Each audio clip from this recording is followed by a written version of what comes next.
میں نے دکاندار کو پیسے دیے اور جلدی سے شاپنگ بیگ اٹھا کے سمین کے پیچھے بھاگی۔ ہوا کے گھوڑے پر سوار رہتی ہے یہ لڑکی، اس کے ساتھ مارکیٹ آنا خودکشی کے برابر ہے۔ جب تک پوری مارکیٹ نہ پھر لے تب تک تو اسے چین نہیں آتا۔ مارکیٹ کی پہلی دکان میں گھستی ہے اور آخری دکان سے نکلتی ہے۔ چل چل کے میرے تو پاؤں دکھ رہے تھے اور وہ ایک کے بعد ایک شاپنگ بیگ مجھے پکڑا کے آگے نکل جاتی۔ میں تو خالہ کی وجہ سے آ گئی، ورنہ تو توبہ ہے جو میں کبھی آؤں۔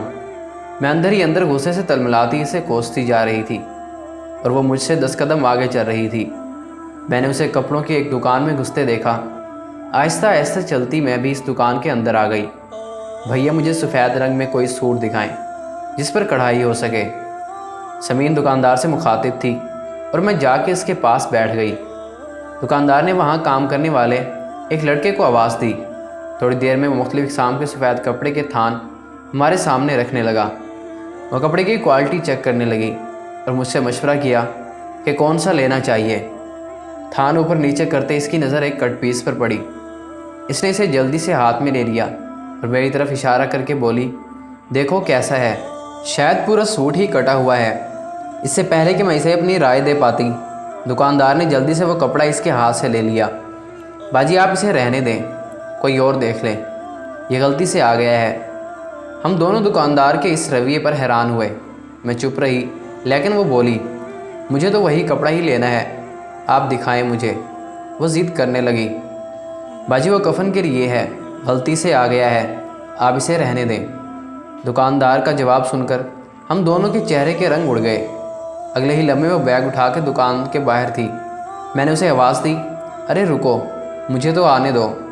دکاندار بھی آوازیں دینے لگا، باجی بات تو سنیں۔ میں نے آج سے پہلے اسے اتنا پریشان کبھی نہیں دیکھا تھا۔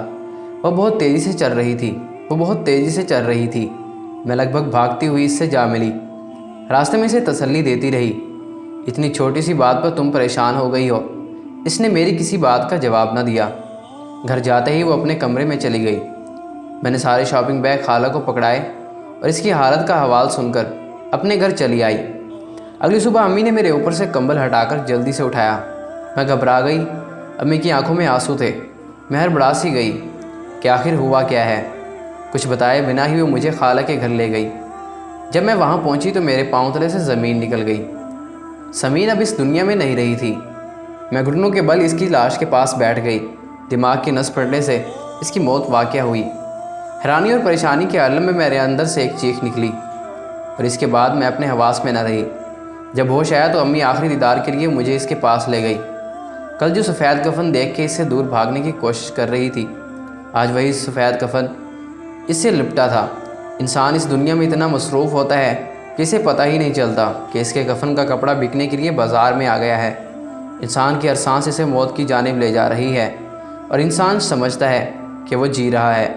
فانی دنیا میں فنا ہو جانے والی چیزوں سے محبت نہ کرو، بلکہ اس ذات سے محبت کرو جو لا فانی ہے۔